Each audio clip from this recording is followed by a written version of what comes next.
I hope you've all had a lovely day. My name is Natalie. I am your webinar moderator for this evening. So welcome to Elevate Your Academic Writing, Mastering Harvard Referencing. Super excited to be here tonight, guys. This is the first time we're running this session live, actually. I mean, we've done loads of previous webinars, but this particular topic, I'm really interested in being here tonight and with our new expert facilitator as well, who I'll be introducing shortly. So if you can't hear me at any point, guys, please do let me know in the chat box, or if you have any technical issues. If you have any questions, even throughout as any of us are speaking, that's fine. If you'd like to direct them to the question and answer box, it just makes it a little bit easier to monitor instead of things getting lost in the chat box. But yeah, that's just a bit of housekeeping from me. And yeah, good evening and thank you for joining us tonight. Okay, so to get onto our agenda, we've got a little icebreaker, don't worry, it's nothing too daunting. So we'll get to know some of you guys in the room, and then we'll be getting to know our expert facilitator tonight. And then we're going to be understanding a bit about Harvard referencing, the correct way to create a reference list, as well as strategies to avoid plagiarism. Yeah, definitely don't want to be doing that. And then we'll have our question and answer session with our expert facilitator towards the end. And then we are going to be looking at staying connected with our Imperial Learning webinars. Okay, so to introduce our new guest facilitator tonight, we have the lovely Robert Mitton. There is his QR code just at the bottom there, so for his LinkedIn. So if you want to scan that, guys, at the moment, if you've got a phone or a separate device, or you take a screenshot or something, that's all good. You can add him afterwards. And I'm such a big advocate for LinkedIn because that's how I found my Imperial Learning family and why I'm here delivering this webinar to you tonight. So yeah, you never know what a LinkedIn connection can do. All right, enough babbling on about LinkedIn. So to introduce Robert, he's developed quality assurance for training centres in Dubai, Oman, Bahrain, Ghana, Egypt. So yeah, been about. He's working with the UK awarding body for the development of quality and teacher training for non-academic programs in Myanmar. And he is currently in research and development for the use of AI and NLP, which is really cool, in assessment, grading and marking. And he's also founded the International Education Quality Assurance Organisation. And he's also the author of How to Build a Community in Your Business. So that's just a quick intro to Robert, and you will be hearing from him shortly. Right, moving on to our little icebreaker. So we like to do this, guys, just because we like to sort of, have a little bit of an informal chat, get to know you guys. You can get to know us, and we do actually have learners from all over the globe joining. So sometimes they might be in England, in France, in Wales, in America, wherever. So it's really just cool to see who we've got on the chat tonight on our webinar. And you know what? Let me just see who we've got in the room. So I'll go around to a few of you. Will, would you like to introduce yourself? Sure. My name is Will Olive. I'm a Master's of Social Work candidate at Columbia University in the city of New York. However, I live in Oakland, California, USA, and study online remotely. We're doing a lot of writing. We use a lot of APA formats, so I don't know that this will be exactly right, but I am a writer, so I love having a wide skill set. It's super bright and sunny today, but I still love my 18-inch ring light. Just a fun fact. Oh, thank you. Oh, I'm What jealous. Thank you for introducing yourself, Will. Yeah, I wish it was sunny here, but it's not. But no, that's great. Thank you very much. It just helps us get to know, and then our experts can sometimes tailor a little bit as well. All right, great. I'll go around to a few more of you. Who else have we got? Catherine, would you like to introduce yourself? I'm just picking at random, by the way, guys. Can you hear me? Yes, Yeah. we can hear you. Hello, I'm Catherine. I'm from Brighton, and I am a student at the moment with the Open University, studying a BSc in accounting and finance. Oh, I can see some people introducing in the chat. Okay, great. Jolie, I'm in Somerset. Oh, I went on a school trip to Somerset when I was younger. It's pouring with rain. Studying a law degree with the Open University in my 3rd year. Hi, everyone. Oh, great. Okay. And Gemma is from Swindon and at the Open University as well. Oh, lots of Open University. Okay, cool. And psychology degree. Oh, yes, I like psychology. I did it at A levels, but I didn't do that great. So I didn't carry it on to the A2, but I found it really interesting. Exams isn't really my thing. Hi everyone, I'm Axel from London, studying a master's in education with the Open University. Great. Okay, thank you. Can you hear me? Yeah, we can hear No? you. Oh gosh. Well, I can't. I'm not getting the panels down the side that I normally do. No, just hello from a very wet Berkshire. I'm a very mature student, very mature student. Starting with the own university doing history, and I'm quite interested in tonight because I'm really struggling with referencing. Nice. Okay. Thanks, Valerie. Thanks for that Okay. introduction. Yeah, I know what you mean. Yeah, I really feel like I'm being transported back to uni days. I love it. And David from Cheshire, yes. Lisa from Scotland, mum to 3 kids. Just started level 1 study with Open University on an accounting and finance degree. Okay, great. Thanks, guys. So we've got a real mixture in the room and a lot of people at Open University, which is great. Maybe you'll make friends now on here. You can mingle with each other after, get each other's LinkedIn, why not? All right, thanks so much for getting involved with that, guys. It's just nice to know who we've got in the room, and now you know us a bit more and we know you. So okay, right, what I'm going to do, I'm just going to give control to Robert. So I'm going to be handing over to Robert now. Perfect, thank you, and thank you for everyone's introductions. I'm in a wet East London right now, though my accent, you'll probably tell, is a bit northern. I'm from Cumbria, up in the Lake District. But thank you for joining today. It was interesting to know where you all are.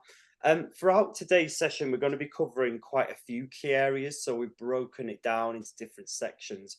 We'll be starting off looking at in-text citations before linking it into how we then reference it, how we catalogue it at the end of our pieces of work. Following that, we'll be looking at best tips to avoid plagiarism and looking at examples of how we could potentially improve our paraphrasing. At the end of the session, I have got some links which I can share out, which you could do a practice of a bit of Harvard referencing on. And we do have some question times at the end. But I think if there's a question that may be linked more specifically to a slide that I'm demonstrating at the time, do feel free to use the chat function. It's great to see, you know, a bit of interactivity that's taking place as we go through them. And certainly I may throw some questions back to you. Just fire away on your keyboard and tap it into the message as we go through. So thank you. It's interesting to see there's quite a lot of different people joining us from different courses around the world, I guess, in a way. So we'll make points of that as we go through today's sessions as well. I know there's a lot of different literature that could be different if you're maybe on a social sciences course to maybe a business degree, but fundamentally, this all rolls into the Harvard referencing system. I think it was, I can't remember who mentioned it at the beginning. It was Will. I know you said you're currently using sort of APA. There's many different types of referencing out there. So it really does depend on what your university, your academic institution is working towards right now. But let's have a look very specifically at today's session and Harvard referencing. So Harvard referencing, you know, originates back to the 19th century from Harvard University. You can have quite a few different types of referencing. For example, there's also Chicago referencing based on universities, institution names. It uses citations and references for academic subjects. This formula of referencing, if you have been using others in the past, is really an author date model. I think if you've been a little bit confused with it in the past and now you're trying to, you know, figure out your whereabouts, as we go through today's slides, I hope you can see there is a formula, particularly when we look at the in-text citations. You know, I think a lot of people can get a little bit confused with that at the beginning, but it is kind of straightforward as I go through with you. I know the referencing that comes at the end, you know, almost like a bibliography in a way. We'll talk about those differences when we get to those slides, can be different depending on the format of research that you've taken it from. But again, we'll break those down. Accurate, careful, and consistent referencing makes a great piece of work. I know examiners or moderators shouldn't always just judge your work on the referencing. You know, you've probably put a lot of good debate, questioning and theory into that. But, you know, I think sometimes when you are sat on the sort of examiner part of things, you know, you can look at how referencing can impact maybe your grade or how seriously someone may take your work. You know, if it's a little bit sloppy or if it's kind of in different formats, you know, maybe the work may not be taken as seriously as it should do. So we just want to fine tune all these skills. By the sounds of it, you know, it looks like you've all may have submitted work already. As we were going through the messages just then, there's a few of you on your first year, right the way through to your third year. So let's try and fine tune these as we go through today's sessions. So we're going to start off with in-text citations. So we've got the in-text part, and then we've got our referencing, our cataloging. which is going to take place at the very end of our assignment, dissertation, or research paper. So we'll break this down step by step. So as we've got here, in Harvard referencing, you include brief citations within your text or your paper to acknowledge that source of information. Now, what you need to remember from this point, and again, we'll cover it when we get to the referencing at the end, is what you do list as your in-text citation needs to match up with what you put in your referencing at the end. I think that's, first of all, one of the most commonest mistakes that people make in Harvard referencing. You may cite something in your work, but then you may miss it out on your referencing at the end, or vice versa. So just remember that as we go through these points. In-text citations typically include author's last name and the year the publication took place. At this stage of referencing, that's all it needs to include. I've seen some examples before where people include the last name followed by the initial of the first name and then the year. Forget about that initial. All we're looking for in this part of the in-text writing is the author's last name and the year. I'm going to talk to you a little bit about the bracket situation in a moment, because it can be different depending on the situation of the writing that's taking place. So author's last name and year of publication. Now that could be the year of publication, you know, whether it was a book, an academic journal, a newspaper article. I'm going to fine tune all that as we go along. So, you know, let's get to that in a moment. Now, if we have a look at this, I wanted to put this piece of work on here because it was a good example of two different citations in a piece of text and where those brackets go. So let's go read through this. And as we read through it, I'll explain why it's been done in this way. So that's a few researchers in the linguistics field have developed training programs designed to improve native speakers' ability to understand assented speech. Then we've got authors' names and year of publication. Now, there's a couple of different types of publication here. You can see 2 years. I'm going to explain that later on. But what I want to get at in this piece, and I'll explain it in the next slide, is the author's name isn't linked. It's not flowing with the work as much. It's just a summarization of what they've said, which is why the brackets are like this. Let's break this down. Let's go to the next sentence. Their training techniques are based on research described above, indicating that comprehension improves with exposure to non-native speech. Then we've got Derwing et al. I'll explain that in a moment. 2002 conducted their training with students preparing to be social workers. So here we start to see something a little bit different taking place already. In this second citation, the brackets only appear in the year because the author's name has become part of the sentence. It's become part of the flow of the work. So let's just recap that again. So Derwing et al. 2002 conducted their research and training. So you see it flows nicely. Now I've got different examples of that in a moment, which showcase how you may fit the name into the sentence. But there's some of the two key differences that we just need to think about in this stage. The first one, the author's names weren't part of that flow in the sentence, you know, so we're just bracketing the name and the year in one lump. And in the second one, the author's name was, and that's where the bracketed year comes after. As I do go through these slides, also pay attention to the fact that I've also started to reference the images on these. This is another example. Like down here, because you would typically reference your images as well, which is really good practice. And a lot of people do forget about that. So as you can see here, I've got Fig 1, examples of in-text referencing, and then I've bracketed everything together because it wasn't part, you know, it's an image, you know, so it's almost like that first piece where it's not part of the flow of what we're saying, but we just want to put the reference on there to acknowledge where the image came from. So images can be just citated exactly like that, exactly as if you were putting it together. And later on, I'll show you how you reference the images later on. So let's have a look at some examples to break this down. I'm just going to skip a few slides for the moment. So remember what I said about whether the author's name flows in part of the sentence or if it doesn't flow in part of the sentence. So here are some examples of good practice for in-text citations. So example 1, like I said in that last slide, this is where the author name forms part of the sentence. So in this one, Mitton 2023 states that the statistics were, and the sentence flows, right? The same way that last one in the last slide where it said Derwin et al. The author's name could be brought in midway through a sentence. It's naturally flowing. All right. Example 2 on this one, when the source is attributed, but the author's name does not form part of the sentence, then the author's name and the year flow into the brackets. So there we've got extensive research by Mitton 2023 demonstrates, you know, because if you were to take that author's name and year out, the sentence would flow, right? Extensive research demonstrates. You've just cited where that extensive research came from. I think fundamentally, that's two of the big golden rule there when you're doing in-text citations. If the author's name is part of the sentence, and if the author's name isn't part of the sentence, and that will determine exactly where your brackets grow. If it's inside the sentence, the brackets just go around the year. If it's not part of the sentence, the brackets go around the author and the year. Simple as that. Keep it at that for the moment, and we're going to move things along. Now, example 3 is a little bit more different.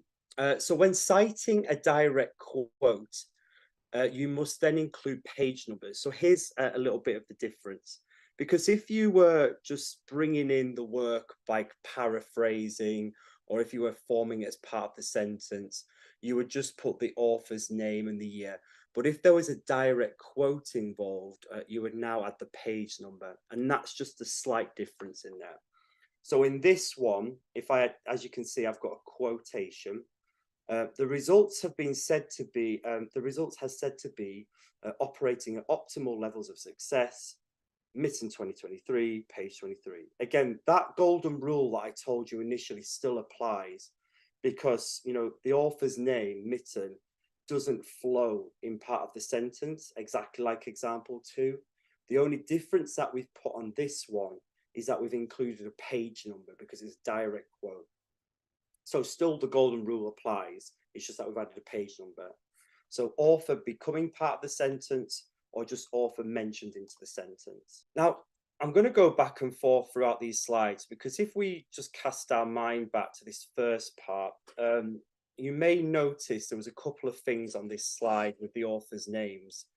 Now, here in this first sort of citation, because there was a bit of a double citation here, because it was quoting 2 things in once, which can be done, and we will explain that today. But if we just look at authors' names and years of publication to start with, here we've got a publication by Derwin, Rossiter and Munro, 2002. So we've got 3 authors mentioned in this citation. Then in this one, we've got 1 author and the year. And then down here, we've got Derwin et al. Now, et al. Basically in Latin means and others. So if there's more than 3 authors, you basically list it as et al. So up here, this is correct for 3 authors. Down here, this is correct for 3 or more. This kind of links into where I'm going to go on this one.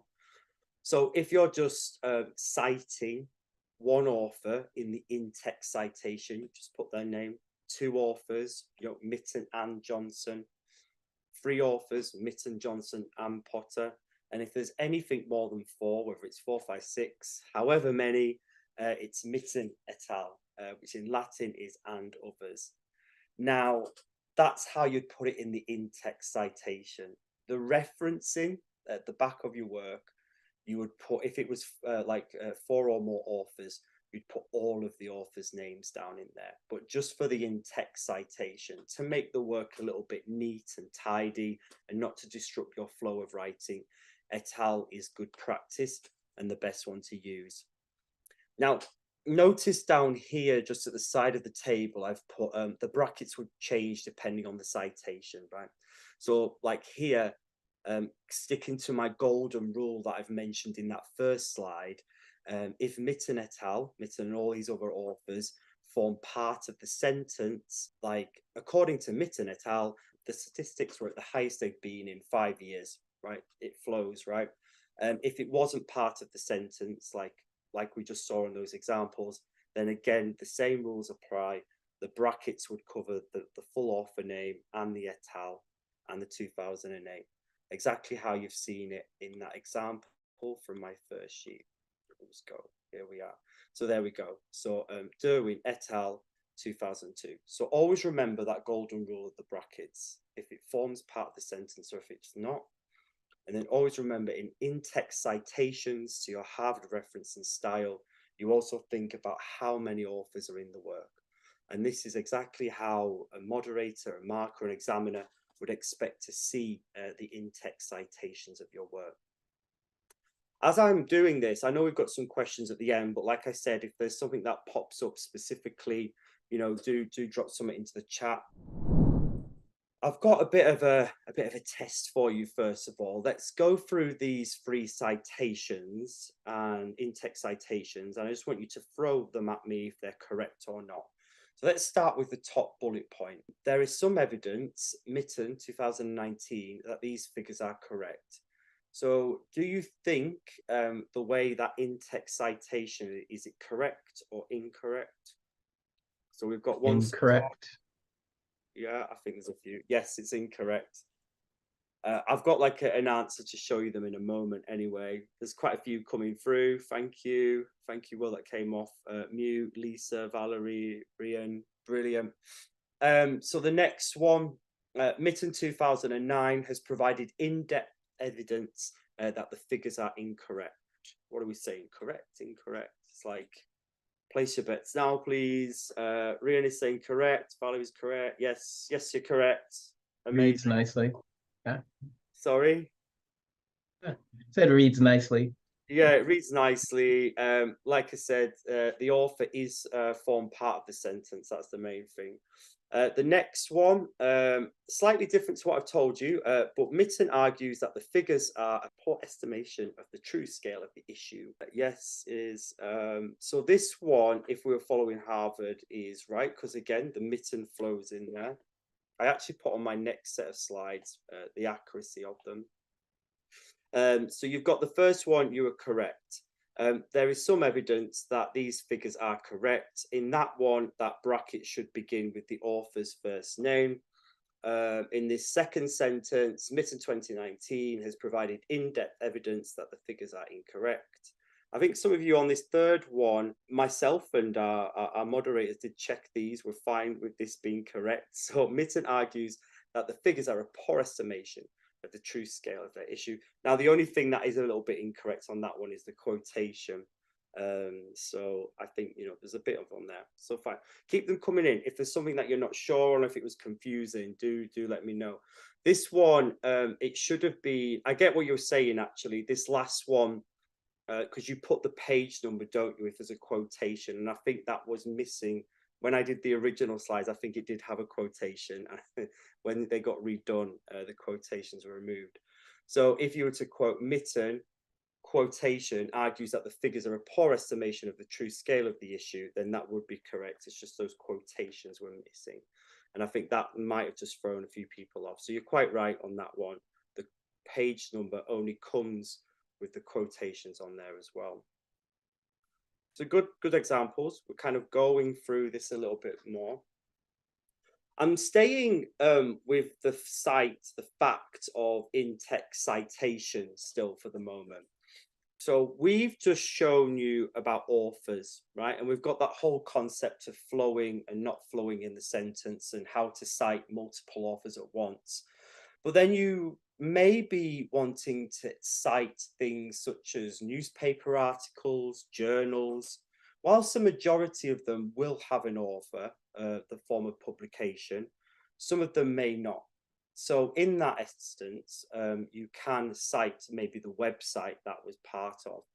So let's have a look at what this slide is going through. So websites can be written in text like a book. If you know who the author is, you can also use the organization or website name to replace the author. So for example, if I wrote an article for BBC News, if my name as the journalist or the author of the work was not listed, then I could cite it as the actual source of the news. So I may put BBC News 2023. Later on, when I do the referencing, I would add the detail, right? What actually was the news story, etc. So part of the publication can become your in-text citation if the author's name is not present. That tends to happen not so much in news stories, online or print, but you may sometimes see that in blog posts. If there's a blog post maybe completed by an organization, they may sometimes miss the author off. So that could be one example of where you do this. Articles and journals all follow the same process of in-text citations. So again, you can simply just replace the author's name with the source of where that information came from. Blogs, like I said, may not have pages, but it's fine to leave out the page number. Again, blogs sometimes seem to be that one that can be a little hit and miss. As I just mentioned then, blog posts can sometimes, unless it's an individual blog, because of course they want to get the recognition of it, but if it's one that's done by an organization, you tend to have just the name of the blog. Also, blog posts are more common at not having maybe a page number if you're doing a direct quotation. The same if it's a website, right? If you wanted to put a quotation from a website journal, the article may just be one page of the website. So if we go back to some of these examples, sorry, this screen is just a bit slow. Where are we? Let's go back a bit. So say if we looked back here at example 3, when citing a quote, if the page number is not there, you can just leave it. So if that was a blog, you would just simply put name of blog post, unless the author's name was there and the year, and you can simply miss out the page numbers. There is some rules to information being missing later on down the line when we do the referencing, the cataloging for your in-text citations. But as you're writing it on the piece, that's all you need to know at this stage. And it's quite common, I think, for journals and blogs. I mean, depending on the course that you're doing with your institution, I think blog posts and newspaper articles could be seen as, quite sufficient pieces of evidence to reference if you're on something like a business degree or something like this. Maybe if it's more social sciences, you may be looking at more journals, textbooks, things like this, but they're quite good to list in there. Later on, when we go through the referencing as well, I'm going to be showing you things like how you would reference many different things, from podcasts right the way through to academic writing to YouTube. So a lot of things can be included in the Harvard referencing. There's pretty much everything. I'm not going to go for everything tonight, but as we get to those final slides, you'll start to see it all taking place. But regardless of whether it's a YouTube video or a podcast or an academic piece of writing, all you really need to be aware of at this part, at the in-text citation, is simply the author's name or names, the year, and if the author is missing, the name of the actual publication, the journal, the article.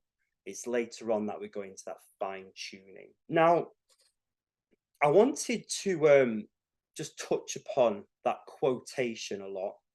Later on, we are going to discuss a little bit more about paraphrasing and some best practice in paraphrasing.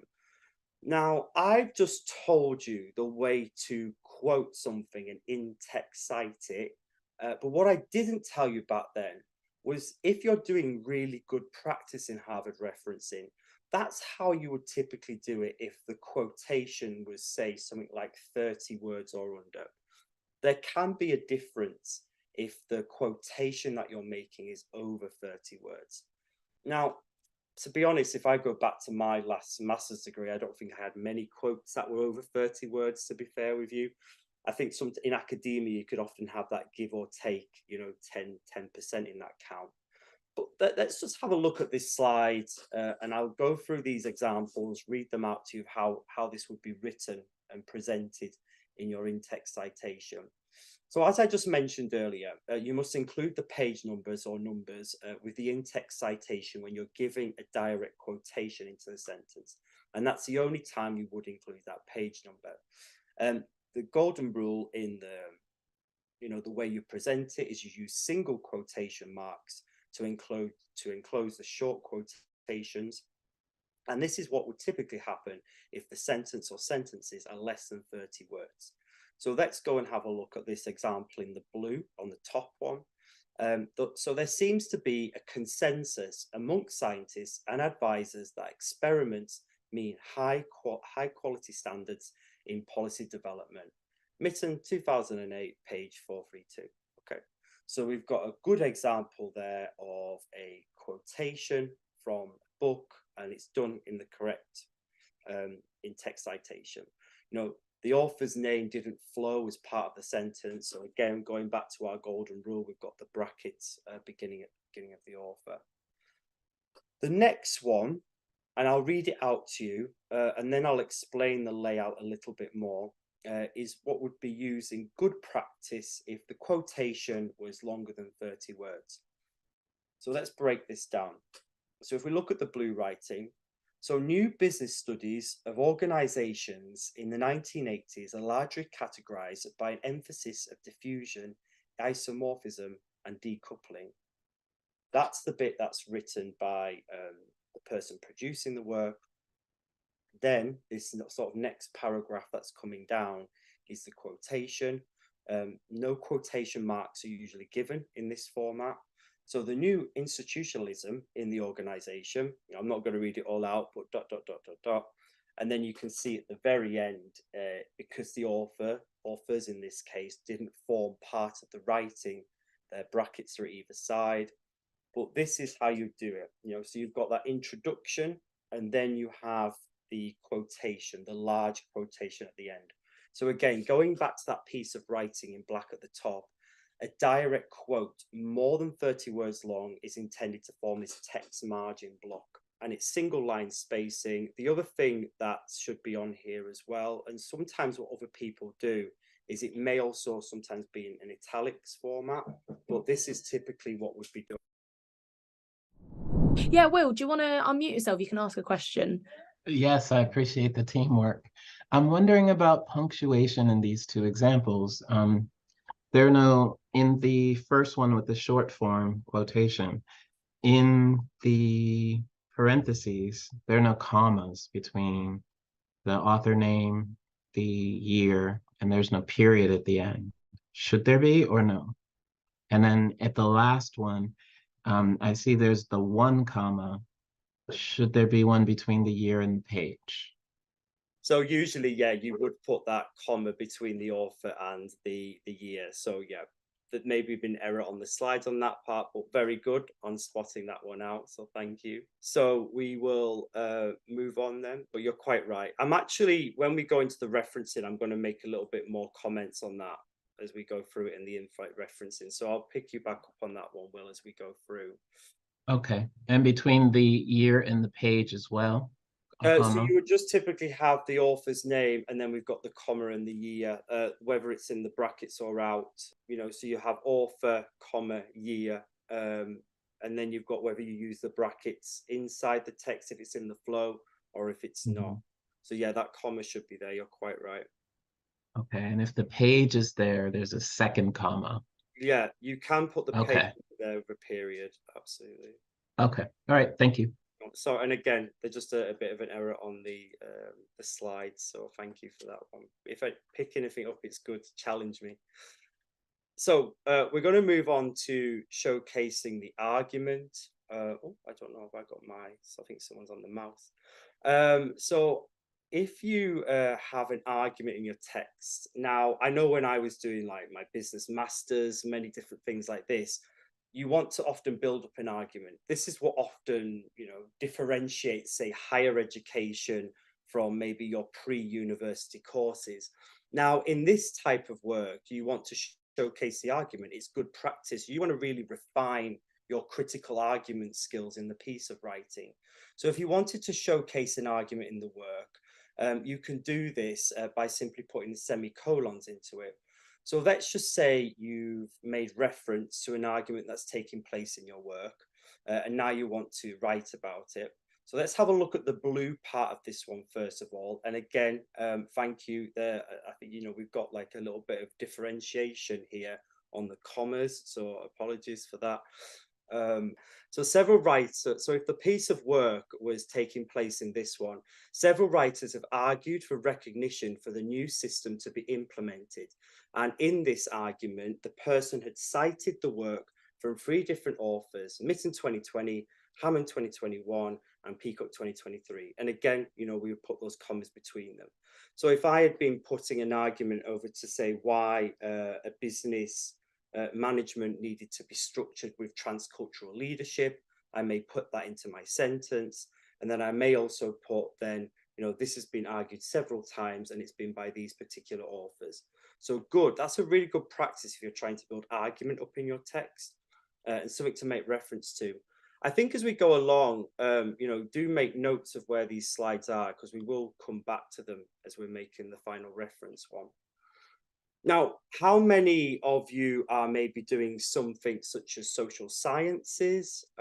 I know sometimes when I've been sat there, maybe reading an article that involves some sort of theory, maybe not just social sciences, but other subjects, and someone's quoted a part of a book from 1928, and I can be sometimes sat there going, really? You've got the original text from 1928 in front of you? Or then part of me thinks, or have you just read that from someone else's book and realize, okay, that's a good author. I'm going to cite. So it's almost like you've read the citation from another book, unless you do have that original piece of text from 1928. But the chances are you may have just read it on behalf of another author. And in that instance, this is what we call secondary referencing. Now, I'll explain secondary referencing in terms of, you know, referencing it in your catalogue at the very end. But when we look at secondary referencing in terms of how you in text cite it, this is how you would do it. So this is how I have often seen it on someone's paper. So someone wrote, the idea was well established in economics, O'Reilly, you know, 1928. I'm like, yeah, you've got the original citation. I'm not sure.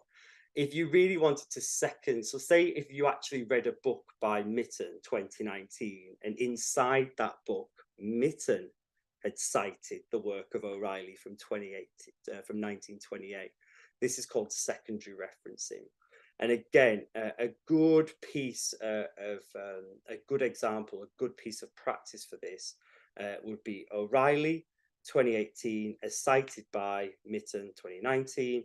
You know, if it formed, again, that rule with the brackets, or then we've got in O'Reilly's 28 study cited in Mitton 2019. So do remember secondary referencing.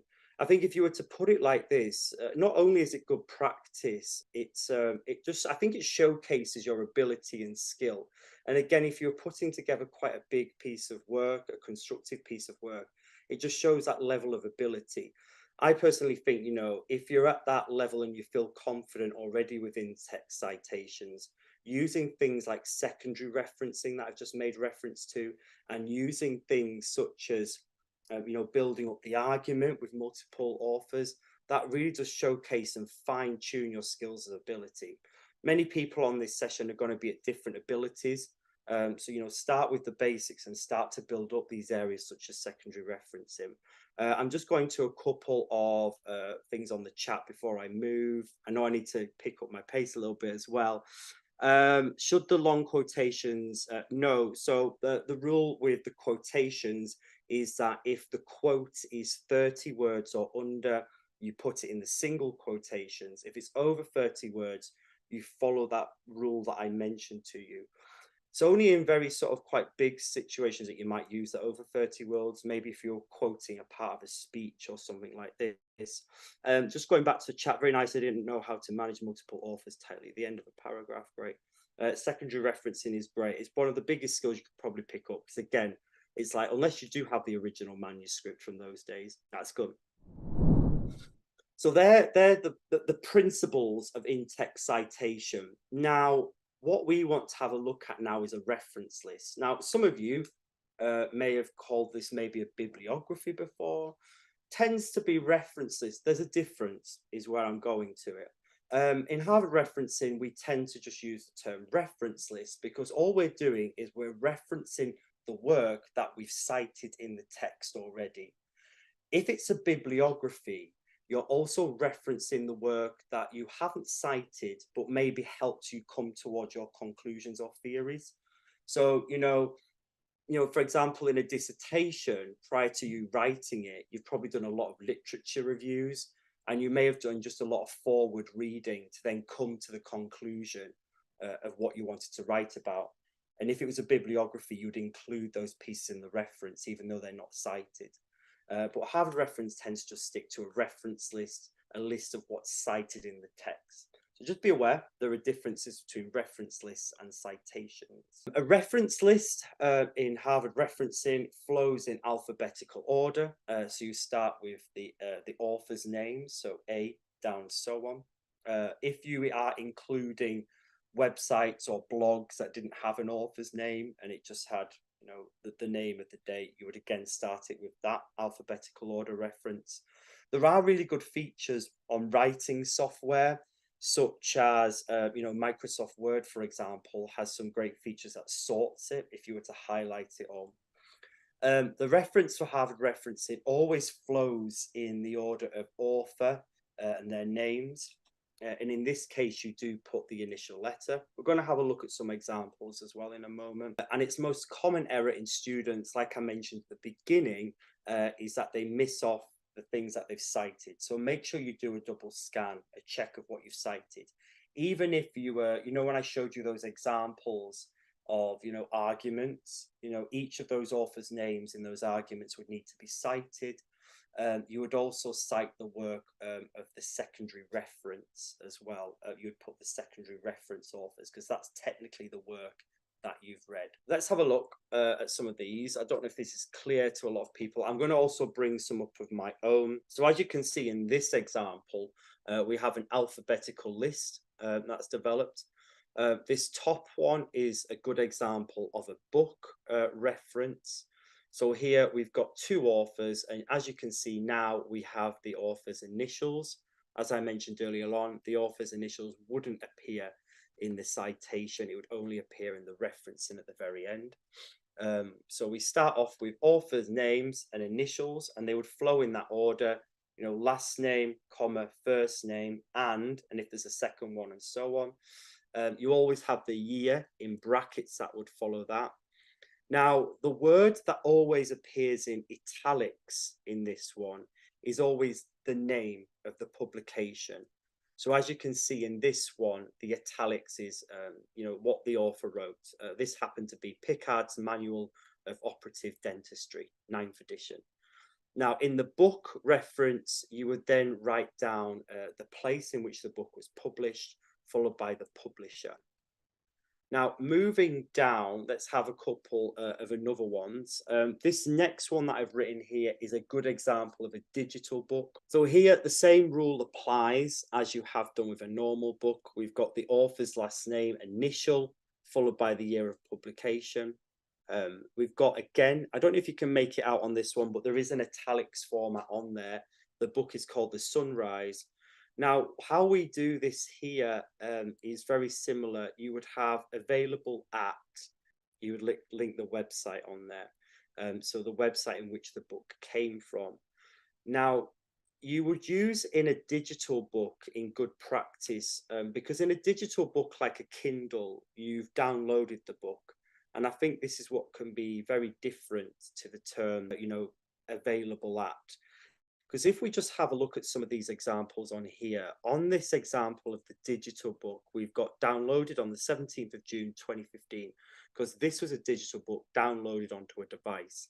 Now, that's very different to if you're looking at a web page, or maybe you're looking at a journal, which is online, you've not downloaded it. Like if we just scroll our eyes down a little bit here to the journal and the web page, I'm going to go through them in more detail. But what I just want to focus on in these right now is the date. It says accessed. So the words have changed to accessed on this one and accessed on the thing. So books that are downloaded, you'll just put the bookstore. You don't need to put necessarily put the direct link to the particular store because you've put the author's name. It would be able to be found quite easily and downloaded instead of accessed. So we've got an example of a book, a digital book. Journals, let's have a look at this one. And I'm going to show you some clearer examples in a moment. So in the journal, same rule applies. We always start off with the author or author's names. So in this particular journal that's listed, we've got 3 authors listed down. You can note how it's referenced with the commas. You then have the year of publication, the year that that journal was published. Now, this is where the difference comes in the italics format. Now, we have the name of the article. And this is the same thing when it comes to newspapers and websites as well. The article will be in standard font. So this article, the efficiency of functional movement, screening and predictions of injuries in Coast Guard cadets. Interesting. Now, the actual publication is the one. So it's actually the name of the journal. This is the one that's being published right now. The Journal of Strength and Conditioning Research. That's the parts in italics. And as I go through some other examples of this in a moment, that's what we're going to focus on. The difference now when we get to the journal is we're going to actually write page numbers of journals if there was an article number in there. So here we've got 29 pages, 1157 to 1162. It may be also part of a wider journal. You do put a lot of the detail into this. And again, when I slip to my slides in a minute, I'm going to show you some clearer examples of this so we can have a research. But journals, yeah, you've still got the name of the publication in italics. It's just the title of the piece of writing that's in, that's not in italics. And we're starting to include page numbers for the first time. Websites, I know Wikipedia isn't the best example, but websites are exactly the same as a book. In this particular one, there was no author present. So we've replaced the author with Rush, the name or whatever the heading of the page was. But if that was an author, it would have the author's name, again, followed by initial. We have the publication. So as you can see here, Wikipedia is in italics, and this is available at, there we go. Always put the date that was accessed. The reason why we do that is because if someone was checking your references, let's just say if they were checking maybe a quotation or how you paraphrase something, the website can update itself, right? The web page or a blog can be updated, it can be removed. So we put the date it was accessed in case it was edited following on from that. The golden rules of referencing are on there. I'm going to pay attention to a couple of things on here that are going to look slightly different on mine. For example, the use of brackets. In this particular example, they've used, comma brackets.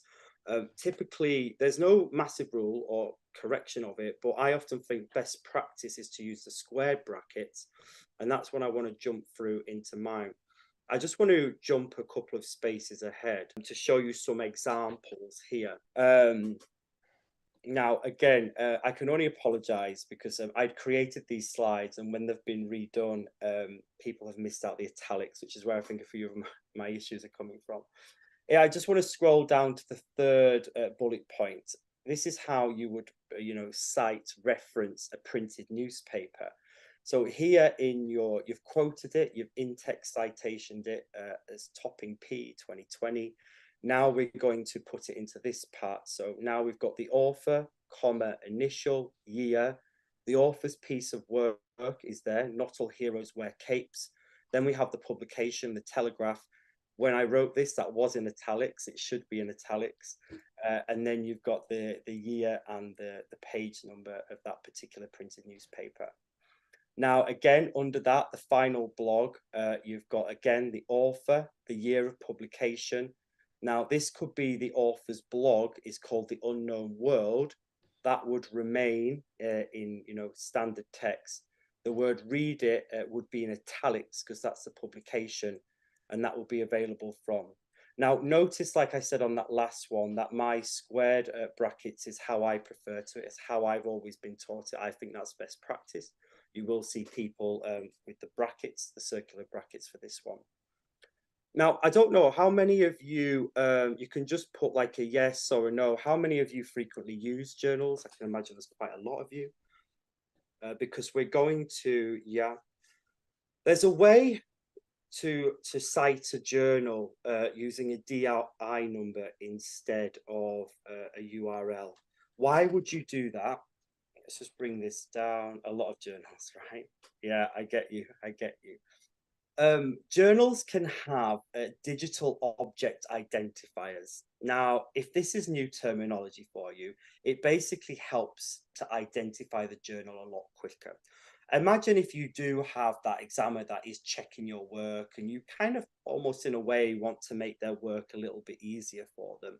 So what you could do, if I just scroll back to this article, you see here how we've got this quite long journal and we've had to, I mean, this available for a journal is quite short, to be honest with you.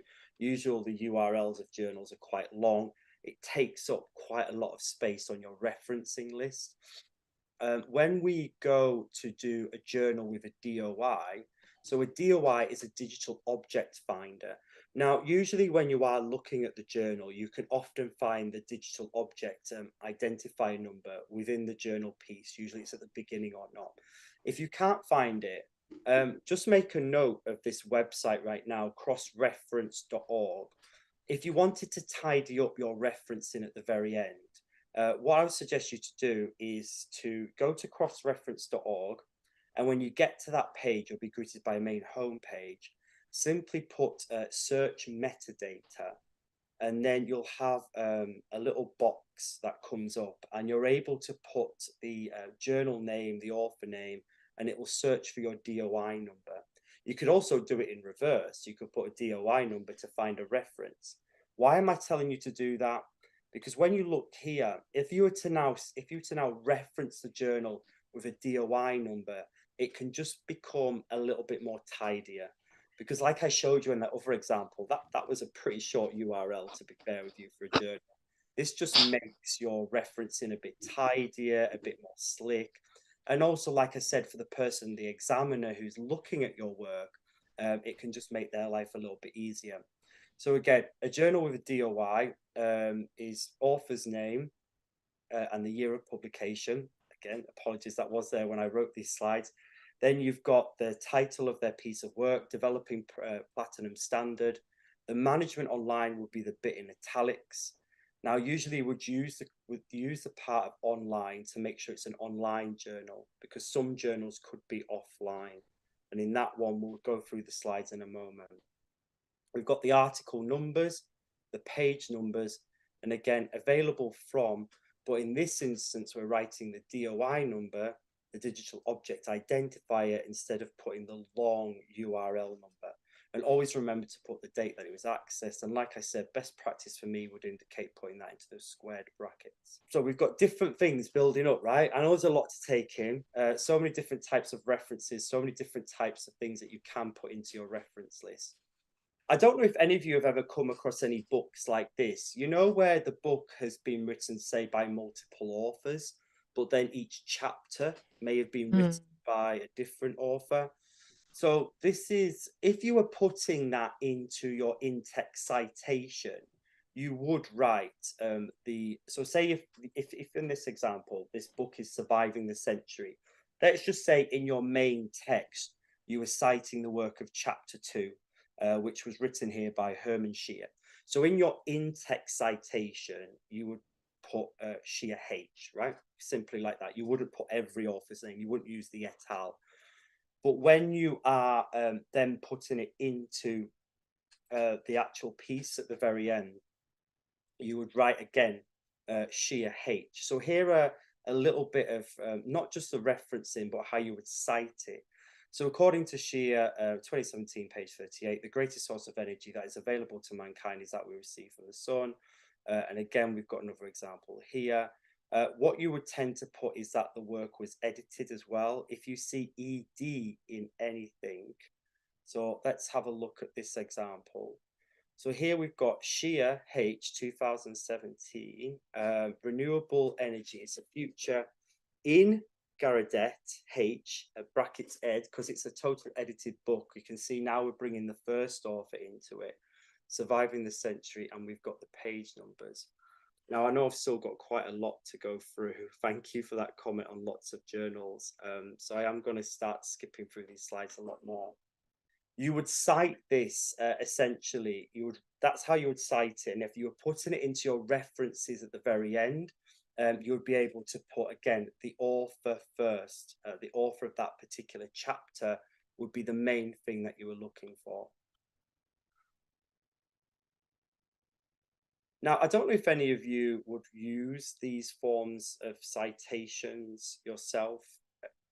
I think, I know for myself, in like business and management degrees, we would cite things like YouTube channels, podcasts, company reports.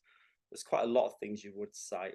I just want to have a look at this YouTube one first. The reason why I've put sort of my name and then Sarah O'Kane in red, because if you were doing a YouTube video, on the in-text citation and on the reference list, you would put the author, the owner of the channel, not the person in the video. So if it was a YouTube video with a presenter presenting, let's just say it was a YouTube video by a woman called Sarah O'Kane talking about business development. Sarah O'Kane is not the author, not the owner of the video. So if it was my YouTube channel, I will put my YouTube, my name. If the YouTube channel didn't have an author name, then you apply the same rules as if it was a newspaper. You know, if the YouTube channel just had Business Daily, then here in where I put in the green, you'd write Business Daily 2003, Sarah Kane, Business Development. And I just wanted to put that one by you. The same rule applies, as you can see, on the second reference for a podcast. If the podcast owner is the person who would go on the referencing, so who'd go on the citation and on the reference list. If it was a podcast owner interviewing someone else, then like the Sarah O'Kane example, they go in the title. Now, the same rules apply in terms of the publication. And again, apologies, I think when these slides were created, they'd missed out my italics. So here, if we look at my podcast example, I've got Mitton R 2023, and then the title is Robert Mitton on HR Solutions. Now, the name of the podcast in this example is Join Up Dots. So that would be in the italics. So remember, everything that has the name of the publication is always in the italics, whether that be the name of a blog, the name of a podcast, the name of a newspaper, the name of the journal. So the article is different to the publication, which is in the italics format. Next one, company reports. Maybe if you're doing some sort of management, you would quote. On a company report, you wouldn't typically, have the author. So in this one, you would typically just use the name of the business. So if I was in text citing it, then I would just write, according to Virgin PLC 2022, ... So I would, Ken, when there's no author applies, you put the business name or the publication. So the same rules apply to if there was no author. When you come to then add the referencing at the end, you'd put again the name of the business report followed by the year in brackets. The name of the publication in this one is Annual Report 2022, so that should be in italics. And again, you'd use the available form.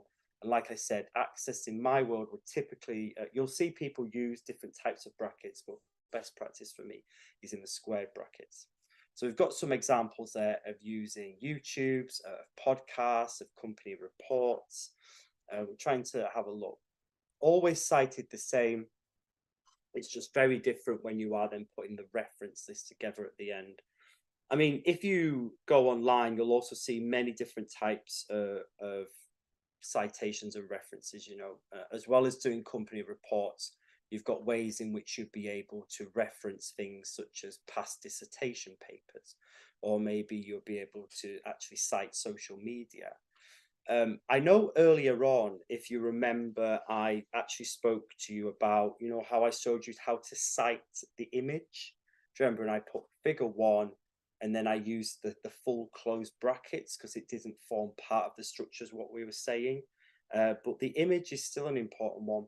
Whilst it's not on this list, you would put, if you were to reference that image at the end, you'd put the origin of the image. So let's just say I took that image off BBC News. So I put BBC News and then the year, because, you know, it's an article, it's probably going to have a year it was publicated.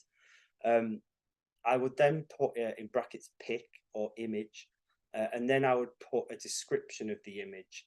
So if you cast your mind back to that first image that I cited in text, it was examples. So I'll just put image of text citations according to Harvard reference, and then I'd put, you know, the available at.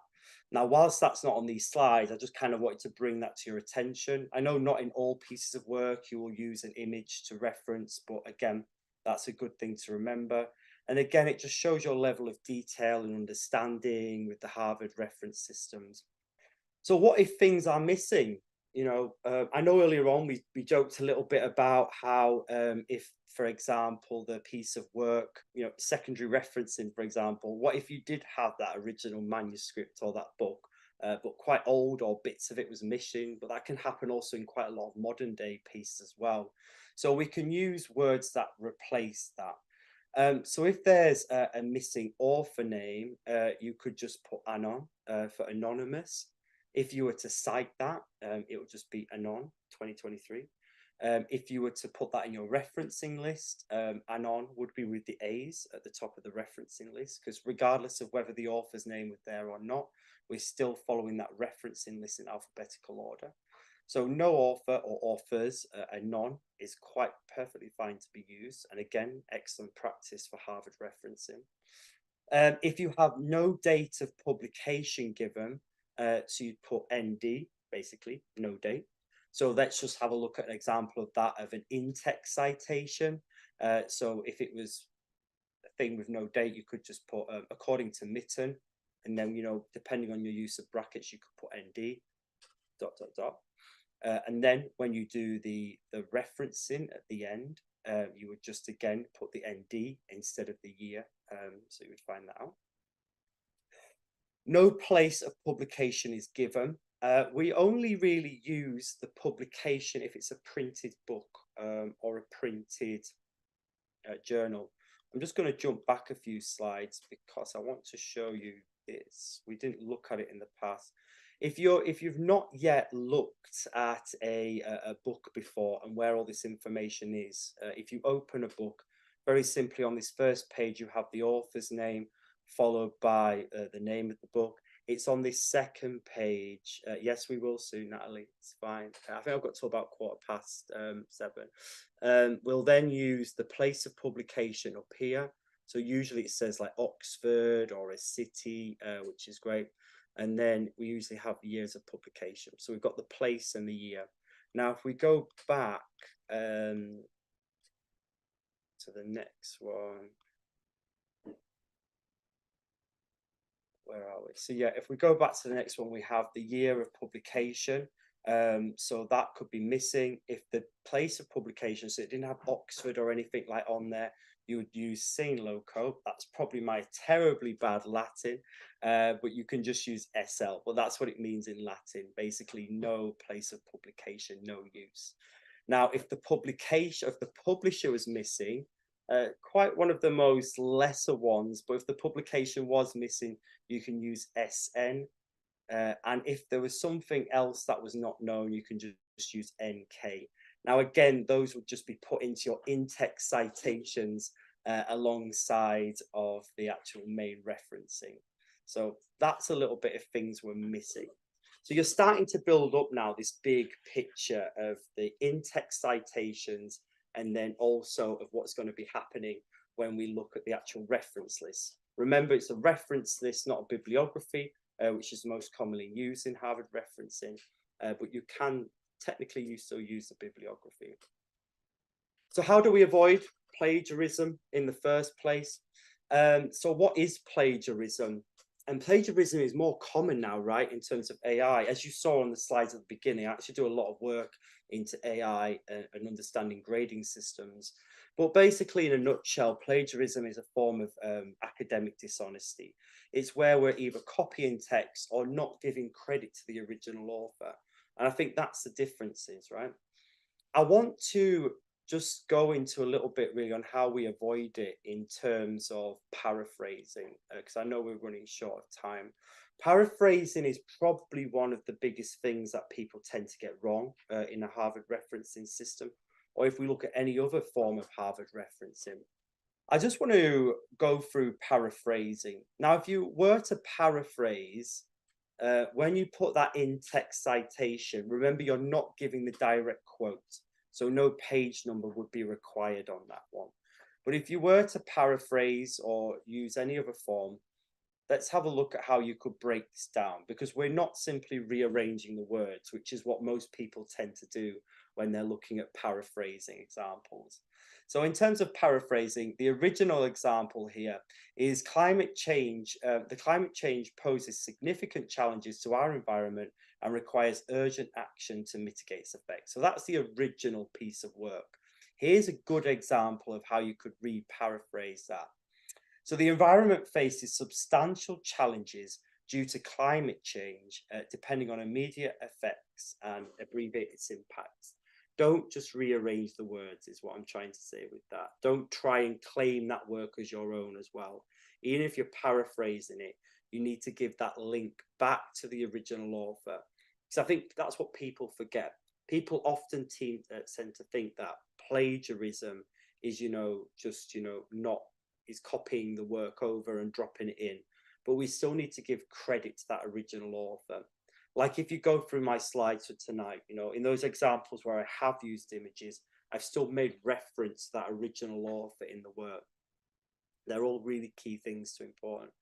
I don't know, just out of interest, do people feel they're confident with things like paraphrasing? Is that an area that you feel you're good at? Do you do a lot of it? Or maybe I've seen a lot of students in the past that may not use paraphrases, but mainly because they're just not confident to do it. So it'll be kind of interesting to know in that area if that's something that you do look at. So if I want to go back to this, so top things to avoid plagiarism: always cite it. You have no excuse after today to understand how to cite different things and how to cite them properly. Think back to those things that I've mentioned to you today about things like secondary in text citations, or whether we've looked today at even how you can cite things like an argument building up. There are so many different examples, and you're paying tribute to that person's past work, as I'm sure you would do if you were an author in its own self. Also, make sure that you've got that full referencing list in place and you followed those guidelines of what I've done. There's heaps of examples of how you could list many different things, but I think the core fundamentals of it is that you're still following the alphabetical list of order, of author first. If there's no author there, then you're putting the name of the article, blog, or the word anon, and then you're following the guidelines of what I've explained to you about each of those ones. And we've given you quite a few tonight, from books to journals to podcasts, YouTubes, many different forms, but everything can be cited. I didn't use it in this one, but even back when I was at university, there was even ways of how you cite like a CD-ROM. When you used to get things like in Carter, things like that. Yep, there's ways you can cite those types of things as well. We don't want to steal others' work. This can obviously have big impacts on your academic journey and also your professionalness. To draw up these sort of bad habits at such an early stage can impact you on your career and moving forward. And also you think, if you're submitting quite a significant piece of work, you just don't want to have that level of guilt or area about it. So just think about that and how to avoid the general plagiarism. Things that I would sort of work about with plagiarism: learn what constitutes as plagiarism. Your institution should have a plagiarism or malpractice policy to which it belongs to. If you haven't already seen that, it may be in your student handbook or your on-site website. Do check that out. Learn how to cite work learn how to cite work correctly based off our recommendations, and keep detailed records of your sources. Often when I've finished a piece of academic work, I will then often still keep my source link. Usually I put everything into a folder and keep it safe. in case, you know, a moderator, examiner wanted to see back where I got all this information from. Speak to your academic advisor. You know, most of your universities have this in place. And like I said, that paraphrasing is essential. I think if that's the last sort of tip that we can go on today, that would definitely be it. So avoiding plagiarism are some of the keys. Now, I know, thank you, Natalie, for dropping in there with the different types of questions that we've got coming up. We were going to do a practical exercise, but I know we're quite short on time, especially I've got to jump off and teach a lecture in a moment as well. I'd like to thank you for taking part. Firstly, I know Will spoiled it earlier on, and apologies, there were some errors in my slides from the original ones that I wrote. Things were missing, such as italic texts, and little bits of commas were missing in that, so I can only apologize. But I hope you still managed to get the core understanding of how to cite and reference different things. So thank you for your time in those areas. Right. Okay. Yeah, if you guys oh good, people are saying they feel much clearer, very helpful. That's great. In brief, what are the different versions of Harvard? You could, I mean, there's one set of Harvard. It was developed from Harvard University. I think the slight differences that I made reference to, where some people would use a different type of bracket. You'll see that from different maybe universities and institutions, but I would definitely say use those closed brackets. But there is only one. Thank you. Yeah, if anyone has any questions now, Robert does have to go soon, but if you want to quickly raise your hand or unmute yourself, you can ask a question if it's easier that way. Let us know. I know I did skip through quite a lot. I know there's quite a lot of information to go there as time went on anyway. I'm just going to go back just to see if there was any questions from earlier on anyway. How good of an investment is the site? How good an investment is the site right book? Are you referring to how good of an investment is a book, a particular book? I'm not sure if I got that question right. How good? Oh, right. Okay. No worries. So if you're talking about how good an investment is to buy a book to help you with citations, there's so much heaps of resources online, you know, if I was to be honest with you. If you were to literally just go, you could go on, actually Harvard University have their own subpage that explains Harvard referencing, which is a really good source of information. If your university or institution is using the Harvard reference system, then they will have their own support guides. There aren't really any books that explain it, but there's heaps of websites, loads of YouTube videos as well. So I would really go back to your academic advisor, and your school, university, institution will have the right sources for you. Oh, that makes sense. Thank you. Great. Thanks, Lisa. Okay, what I'll do, I can't see any other questions at the moment, I don't think. I'll just quickly, if you do have any other questions, guys, quickly get them in. But I just wanted to say, that we've got a QR code here. If you wouldn't mind, if you do have access to it now, I know we've got to go shortly, but scan that. Please give us feedback, especially because this is our first one doing Harvard and citation and things. It'll be great to get your feedback, as we always want to continually improve our webinars for you guys and the learner experience. So yeah, please do fill that out even after the webinar, but you can get started now. And then we also have these links as well, which is just staying updated with our upcoming webinars. We've got an Eventbrite, and scan those, and if any other topic areas take your interest, then we're always floating about. But yes, let me see if there's and yes, thank you for putting the feedback form in there, Sandon. So yes, my colleague has just popped in the link there as well. But yeah, are there any other questions, guys?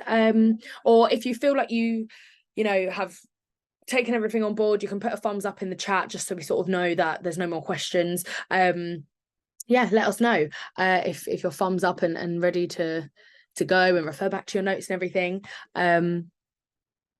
Oh, thank you, Lisa. Have a lovely evening. But yeah, I'll move on to the thank you slide. But like I said, if you do have questions, just quickly get them in. But thank you so much for joining tonight, guys. I'm glad some of you found it useful. And if you wouldn't mind doing that feedback form, that would be greatly appreciated. And thank you again, Robert, for all of your knowledge shared tonight. It's been a great one. Bye, everyone. Have a good evening.